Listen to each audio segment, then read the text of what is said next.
Hello, my friends, and welcome to another episode of Unlimited. Today, we are talking about, do you want to build a habit? And you should hear in your voice, if you don't already, do you want to build a habit? Because I'm a nerd like that. Anyway, lots of people talk about habits when it comes to personal development, business development, career development, whatever development. When we're talking about individual development, we are talking about habits, because habits are all the little ways that you articulate yourself into the world. It's those autopilot things, because our brain is so busy processing information, the more that it can place into the autopilot part of our brain, the more energy it saves, because the frontal cortex, the decider, the one that is figuring things out and the part that we're most conscious of, is the one that uses the most energy. Actually, it uses the most energy of any organ in your body. Fun facts. I know I've said this before, but I think it bears repeating just because so often we feel all of this pressure in our over-individualized society to figure everything out, to do things right, to be conscious about all the things, the mindfulness, conscious choices, all that stuff, and the overwhelm of all the information that we're constantly processing puts this burden that there's just so much shooting around, and habits get caught up in that. And frankly, there are a lot of people that really struggle with this for good reason. And thus, the idea of habits holds a negative connotation, and it can trigger thoughts of things that they don't like, things that they feel are outside of their control. I mean, obviously, because, it's in that unconscious part of your brain. So naturally it would. And then there's frustration with the struggle for consistency that gets emphasized, and even rebellion against the idea of routines, because the common concepts around habits and mindfulness and all of that stuff just simply don't work for them. I see this a lot, especially with clients with ADHD, but honestly, most people struggle with it. And I don't think we talk about that enough, because there's this idea that, well, if you just have all this information, you'll be able to manage it and handle it. And I kind of have an issue with that. So, we should talk about why there's a struggle there. And I think there's a core underlying thing that makes this so hard, and that is that there's this focus on control.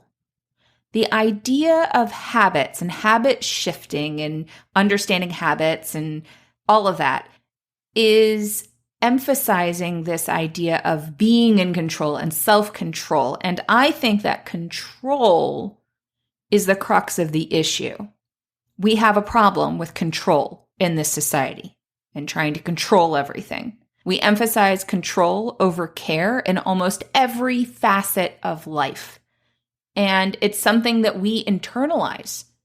And part of the reason we internalize it is by doing so, it blocks awareness around how much is placed on individuals that are actually societal issues and why we need to control ourselves and feel a challenge in controlling ourselves in the first place. So we're going to talk about habits with all of that in mind, and shift the idea of control into a space of care as it relates to habits, because that's actually one of the things that comes up the most with clients, in that people come to me when they have enough self-awareness that they know what they quote unquote should be doing, but they aren't doing it. And they're really frustrated as to why, because, well, they should know better. And the way I approach these things is that it isn't necessary to control and manage yourself in order to make shifts. People think about it in that, like, I take a very compassionate approach. I'm very heart-centered. That doesn't mean that we're like, la-di-da, do whatever. We are creating the shifts that you want in your life. We're doing it from a place of care instead of a place of control. And that would be one of the key differences. So with that, we are going to work on understanding the dynamics of a habit. And we're going to separate it from the control piece. So what is a habit, the pattern of a habit, how to shift a habit, how to develop a new habit, how to support a new habit, and why old habits come back. So a lot of this is rooted in some of the brain sciencey stuff. And we're going to look at what does it actually look like to take a compassionate approach, to take a care approach when it comes to habits. And some of that is shifting some words around a little bit because words are remarkably powerful in all of this. So there's a lot to dig in here, as always. There is going to be another episode on habits. So as you listen, if there's something that comes up, if there's something that you are working on personally and you'd like me to engage it on the podcast, then send me a message. If you want to do it anonymously, I have a form that you can do that. It'll be in the show notes. Or if you would like to be coached on the podcast on a particular topic, I will have a link to the form to fill out for that. And now, without further ado, let's get started. Hey there, I'm Valerie Friedlander, Certified Life Business Alignment Coach, and this is Unlimited. This podcast bridges the individual and the societal, scientific and spiritual, positive and negative, nerdy and no, there's just a lot of nerdy. Come on board and let's unlock a life that's as badass as you are.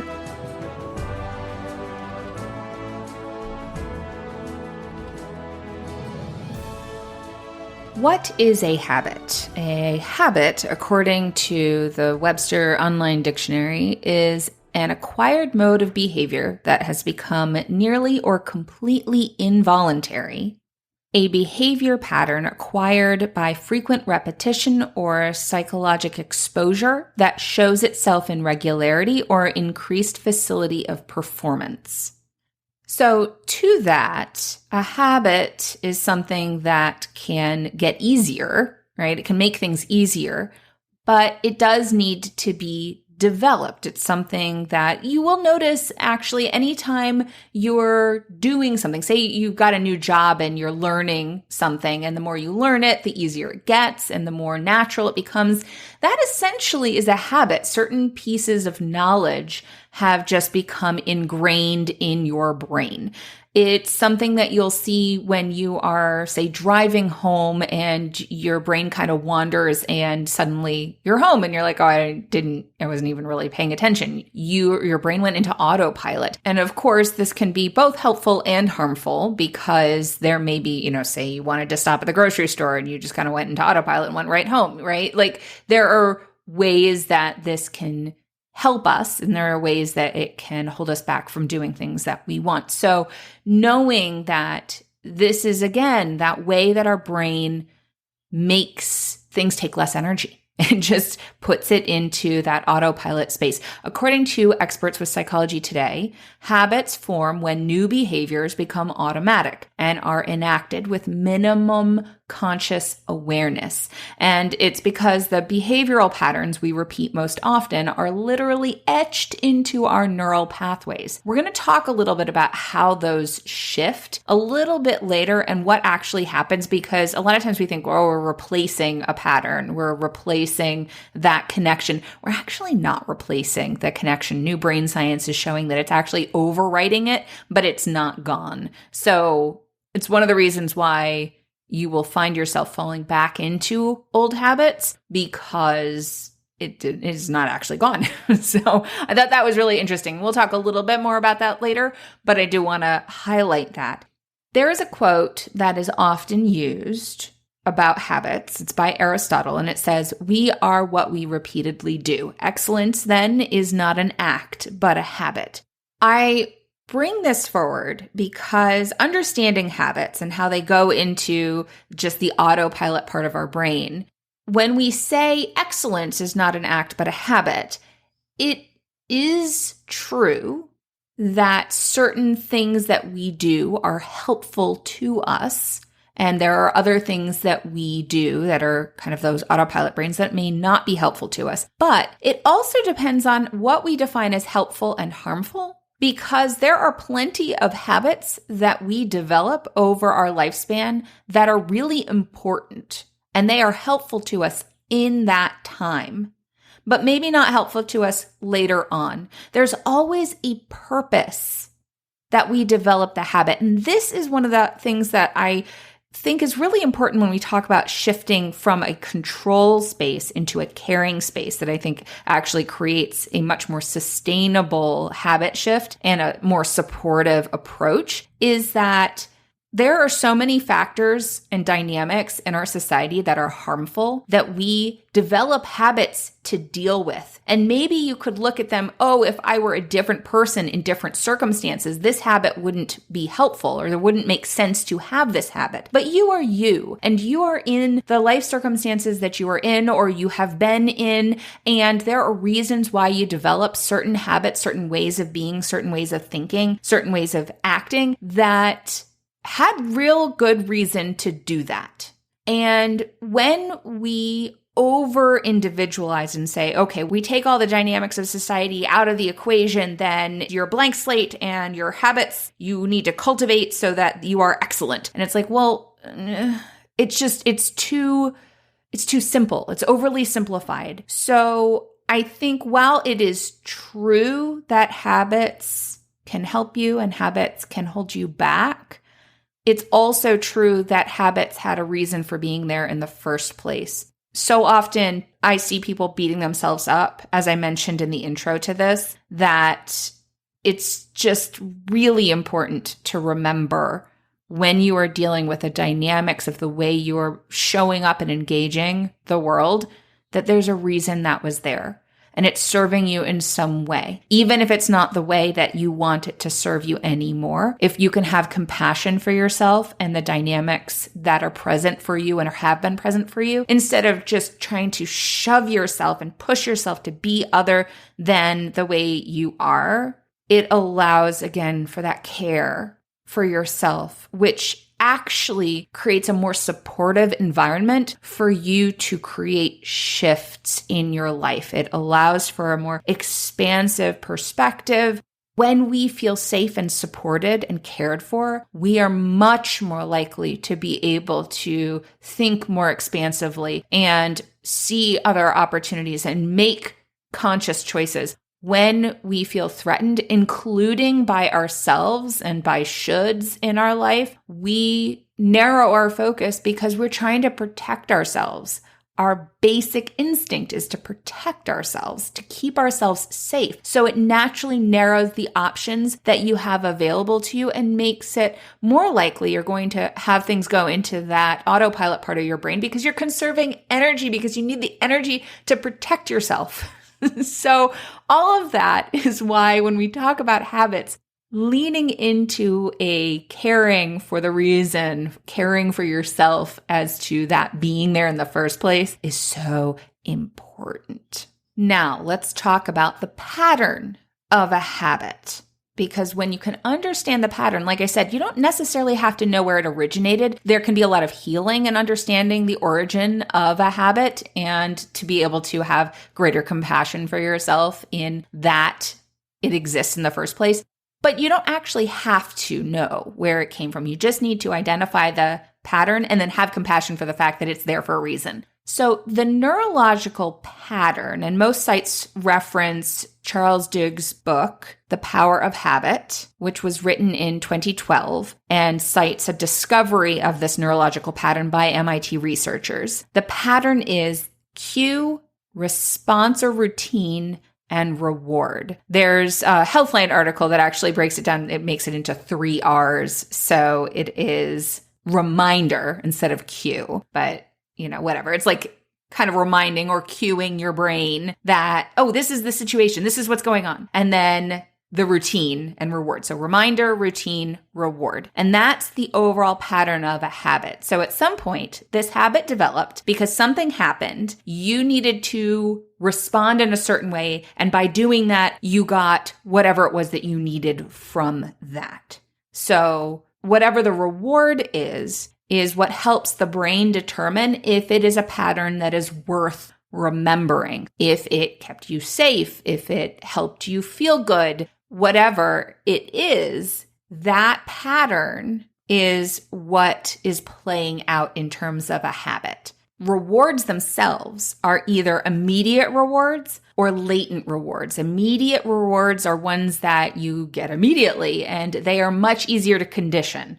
So if you're trying to condition a new habit or change something, if the reward is immediate to whatever it is that you're doing, then it's much easier to essentially train your brain into it. Latent rewards are harder to maintain. So if you think about something like eating food and getting the yummies, like, oh, that was yummy, versus exercising and seeing the results of exercising, getting stronger and feeling more confident in whatever that exercise is, that's going to take longer to develop. So those are harder to maintain and condition, and often are the ones that people are focused on wanting to cultivate. The other piece of this is that repetition is necessary. So usually a habit develops because there was a repetition of the dynamics that were present that said, oh, yes, this is true. It is true that when this happens and I respond this way, I get this reward. So it is connecting the dots, basically. And what happens then is our brain likes to be right. So it's like, oh, this is happening, and it will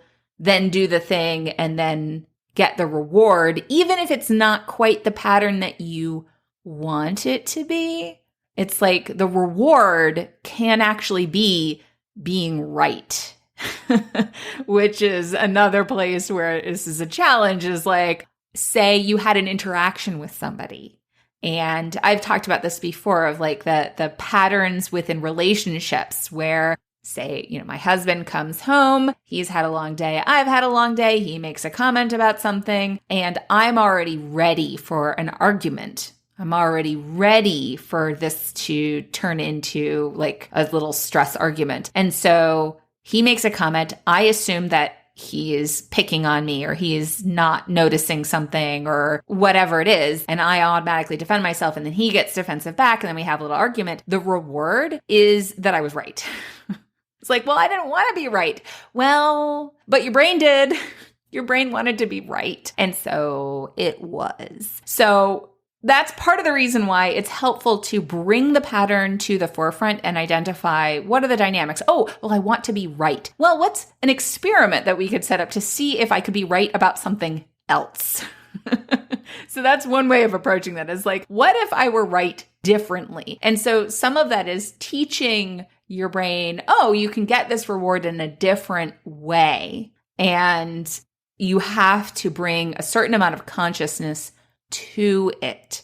The Healthline article that I referenced, that will also be in the show notes, also has a list of 8 steps to shifting a habit. Now, we're going to talk about shifting a habit and developing a new habit. There is a similarity between those two, but they are slightly different, because when you're talking about shifting a habit, it is basically taking something that already exists and making it different. So taking that experiment of like, okay, I want to be right. That's the reward, is being right. But I actually want to have a pleasant interaction. What's the trigger? Well, the trigger that automatically gets my hackles up, as it were, is even just him opening the door. If we've had this as a pattern for a while now, or even several times, being able to identify, okay, well, this is this situation. This is the trigger that's going to happen, or the reminder to my brain, okay, get ready for a fight, right? Get ready for this. Then, okay, that's the trigger. And then I can know, okay, well, why do I want to change? That's number 2. Focus on, why do you want to change? I want to change because I want a happier relationship. I would like it to be more pleasant when we return to interacting from being separate. So then it's defining what the routine is. And I like to put it in terms of an experiment, because I find that when we think of things as an experiment, it allows more flexibility to it. It's not as rigid. It allows it to get outside of the, this is going to be right, this is going to be wrong, and more of the curious approach of, well, what happens if I do this? And then knowing the reward is being right, in this case, it's, well, what happens if I do this? And the rightness, like if you can define, well, what does it mean to be right? Well, in this case, being right is learning something new. Then going in with that curiosity of, well, what happens if I ignore whatever it is that he says and just say, welcome home or whatever, right? Like, hi, it's nice to see you. Like I said, in the next episode, we'll get into a little bit more specifics. I kind of want to give you just the outline of it in this episode. The third thing that this Healthline article says to do is enlist a friend's support. 4 is practice mindfulness. So what I want to encourage here is the friend's support can be an accountability piece, but it's really important that you're picking someone who is not going to should on you and additionally add to a judgmentalness, but more someone who is going to check on you and support you by saying, hey, how did that go? What worked? What didn't? It much more encouraging and kind of supporting it as an experiment. Well, what happened? What do you want to do next time? This is something that a coach is trained to do. So I think friends can be really helpful if you have a friend that can step outside of their own opinions and their own investment in whatever it is that you do. So definitely not picking someone like in this particular example that I'm kind of touching on, I wouldn't use my husband as the support. That said, as I say this, you could articulate, especially if it's a close relationship, hey, I want to do something a little bit different. How about we try that? And even that conversation actually might change the dynamic. But if you're talking about something like maybe exercising, or maybe drinking more water, or going to bed on time, whatever on time is for you, getting to bed at the time that you identify, let's put it that way, then it can be someone who sends you a text and says, hey, good night, sleep well, someone who's going to encourage and remind and support. Practicing mindfulness. This one, again, the mindfulness thing can be a trigger when it is approached in a controlling kind of way. But mindfulness really is just about noticing. It's really about being mindful. So noticing what happens, noticing what stops you, noticing what helps you, noticing the experience that you're having in your body, the response that you get. Maybe if it's, your body gets prepared for a fight, you might have those hormones released and you'll be like, oh, look at those hormones. I'm ready for a fight. But we don't actually need you because this is a windmill. I just had this come up with a client recently where we were talking about like the hormones get released and it's kind of like Don Quixote tilting at the windmills. It's like, that's a windmill. That's not actually helpful. You need to go home. But mindfulness is really just noticing. It's observing. Replacing the habit with a different one. So that's what we're doing here. So being able to identify the trigger, knowing what the routine is or the response to that trigger is and what the reward is. Then you can go, okay, well, I can't change the trigger. The trigger is present. The reward is what my brain wants. It's what I'm attached to. So what could I shift in the routine to get more of both an immediate and a latent reward? And that I kind of look at it like that. So how I identified the difference between there's an immediate reward and a latent reward. If you can identify what the immediate reward is, which is usually what's present when you have that unconscious habit going on, if you can identify what that is, how do you satisfy that immediate reward and also get the latent reward that you want with a different routine, with a different response that you have to that trigger? And so identifying what that is can be really helpful. So I'll give you an example. I feel tired in the morning and blah.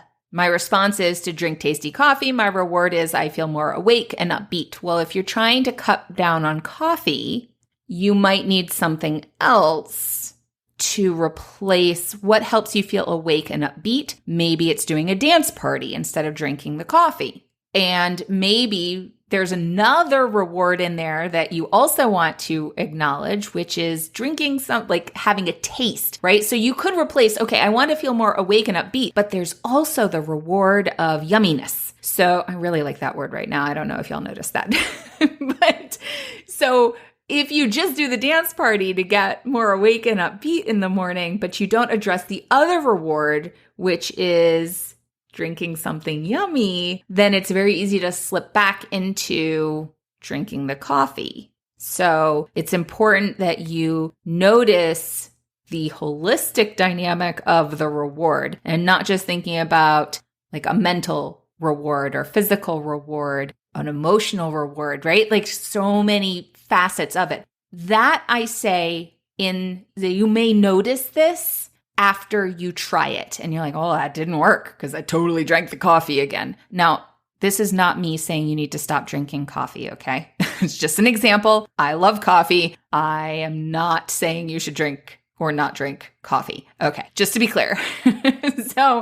But it's you do it or you don't do it and you go, oh, well, what happened? And this is the piece where it's going to change if you're trying to develop a new habit, because if you don't have a trigger yet for a new habit, something new that you want to do, then you need to create one. So not only are you creating a new response or routine, you are creating a new trigger. This is where habit stacking can come into play. So I do this, and when I do this, I also do that. And if you can, again, find a way of creating a reward that is both immediate and latent. Remember, immediate rewards are easier to cultivate than latent ones. Not to say that can't happen, but it is easier. So if you can find a way of kind of inserting this new habit in, that can be helpful. Now, I do want to do also a kind of a word shift here, because this is something that came up in a conversation recently about habits, is that habits can often have a kind of negative connotation because they feel out of our control, because they're in that subconscious space.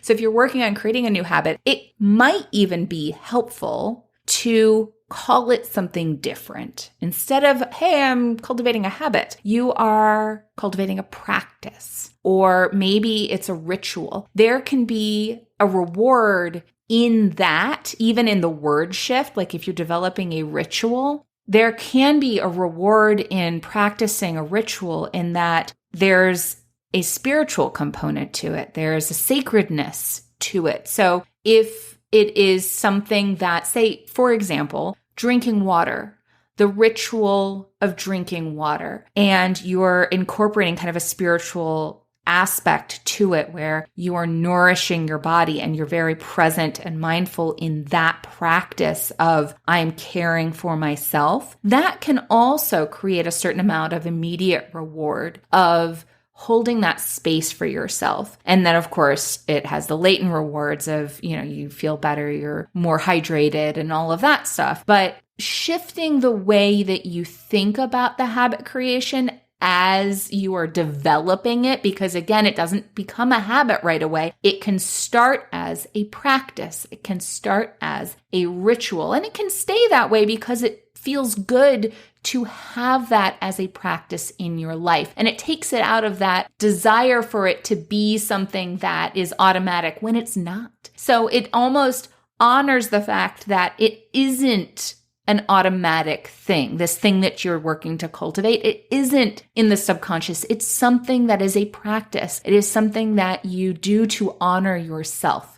So there are some things that fit that. I mean, then there's also the habits of thought and the emotional responses. And those are things that are probably going to fit more into the cultivating a new automatic way of being. I can tell you after 17 years of marriage, there are certainly things that I've noticed as I've done work that I've trained my husband in responding to me in a certain way. And now I'm like, I've done this work. I'm like, why are you responding? Oh, I taught you to do that because that's what I needed at the time. And so you learned what was caring. And actually that doesn't fit anymore because I'm different now. Like I'm more open to certain ways of interacting. For example, like love languages.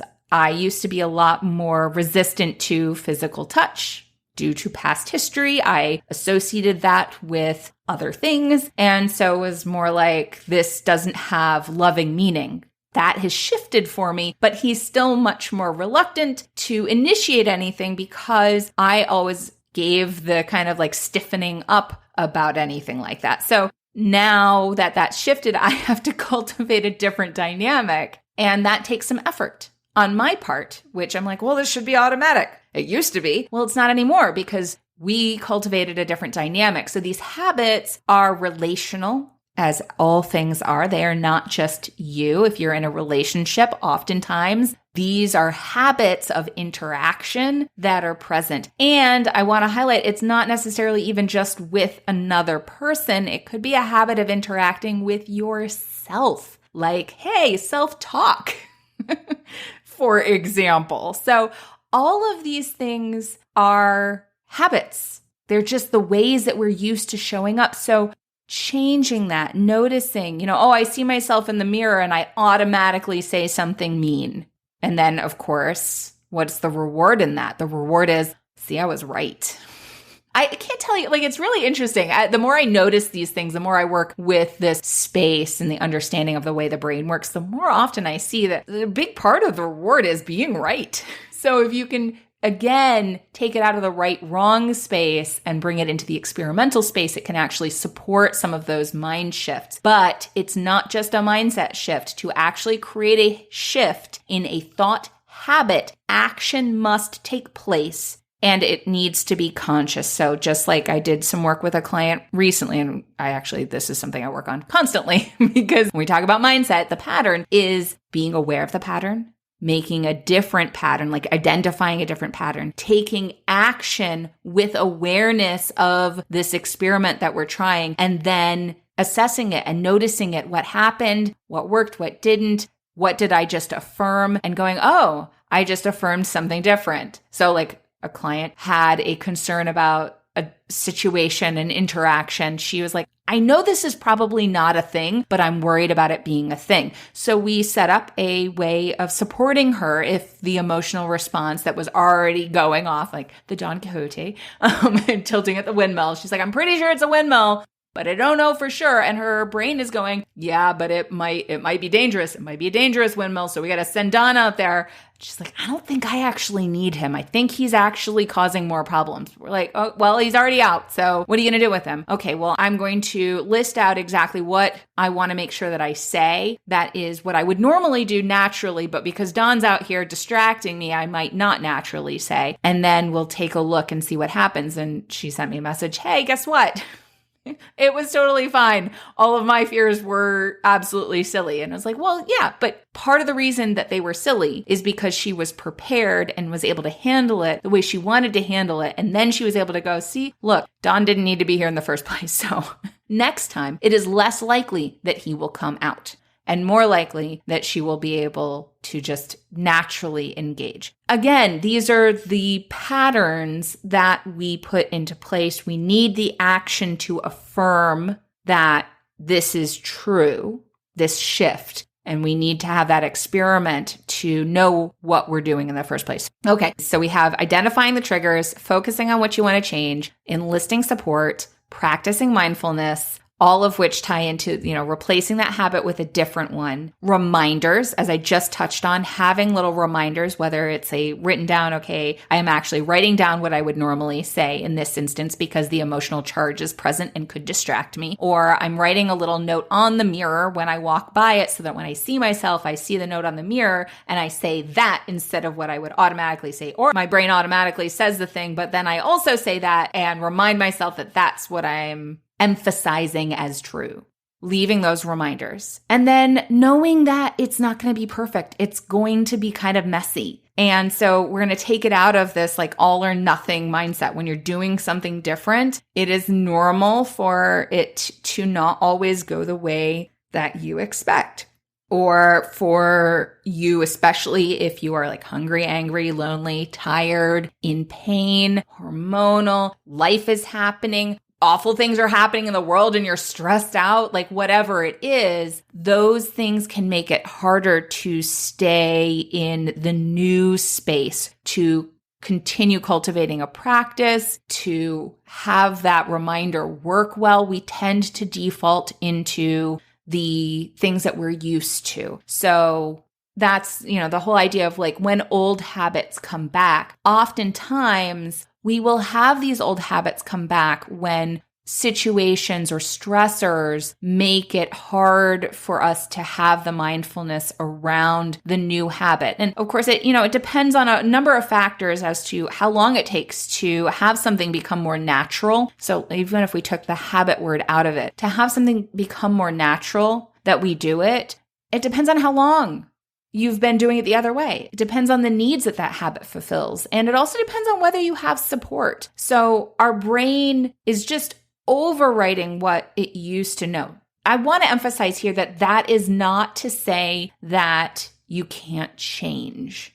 You absolutely can. Again, there are multiple factors involved that influence all of the dynamics of this, which is why I think it is so important to take that compassionate, caring approach to all of this instead of the control and dominating and shoulding and beating yourself up kind of approach, because that adds the stress, that piles that on and makes it harder to cultivate the practice, to be present to the way that you want to show up, especially if that is different than you internalized.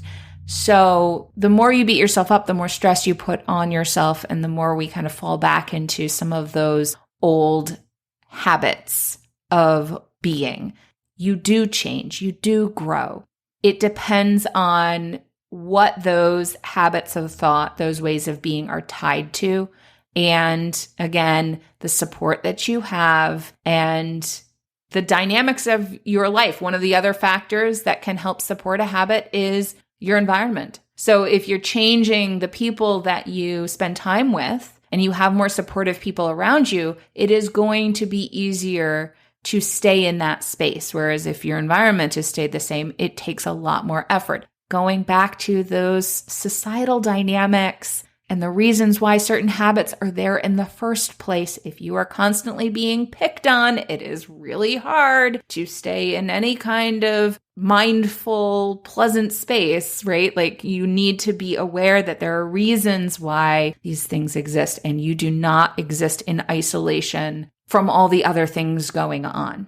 Having support is really important. So some of the things that support a new habit, if you're trying to create something new, bring in a new practice, trying to integrate a new way of being, a way of showing up, don't try and change too many things at once. Pick one thing. Start small. Make it an experiment so that it is less pressure to have it go the way you want, and build your confidence in your ability to change and grow and cultivate something new. If you try and change too many things at once, and a lot of times it's going to affirm that you can't do that, which is something that our brain will often believe because you haven't done it yet. So why would you think anything different? Engage your environment. Like I said, what is the trigger? Time, space, dynamics.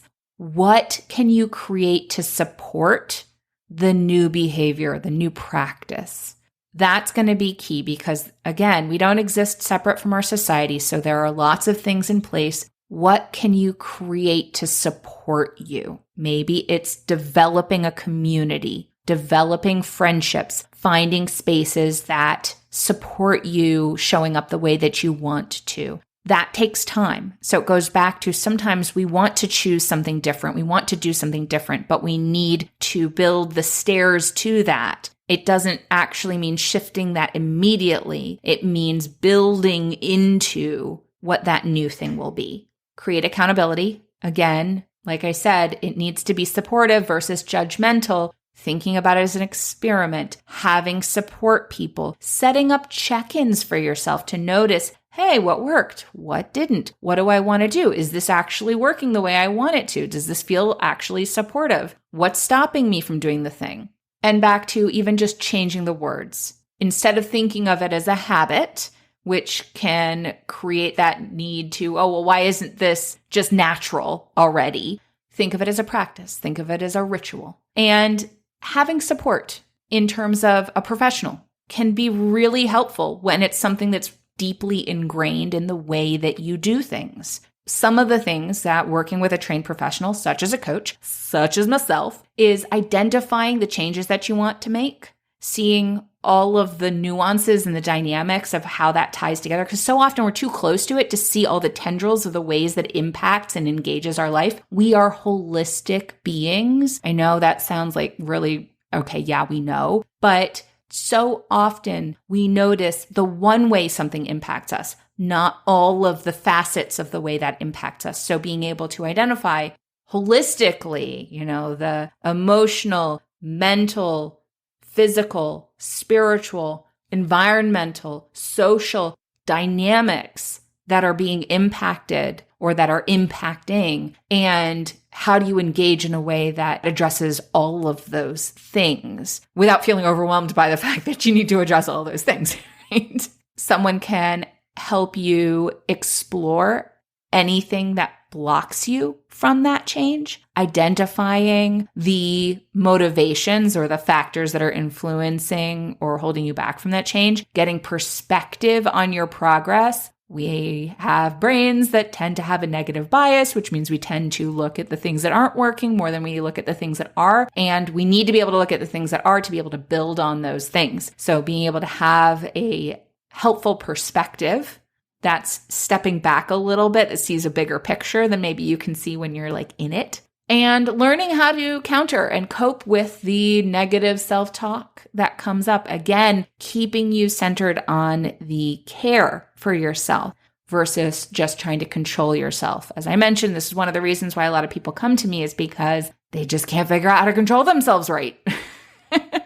And then we have to do the work around, okay, how do we shift out of the control space and into the caring space so that we're honoring you as a holistic person and all of these dynamics that are present, and shifting that in a way that's supportive for you instead of just trying to fight your way through all the time. So I know this has been a long episode. We covered a lot. Next episode, I would love to dig into more with you. If you have specific things, please reach out. I have links in the show notes to either send me a message anonymously or sign up for a coaching call, whether you want to do a private exploration session to see if we're a good fit to work together in a longer private way, or if you would be interested in doing a session on the podcast anonymously as I can make it, given that I don't do voice distortion.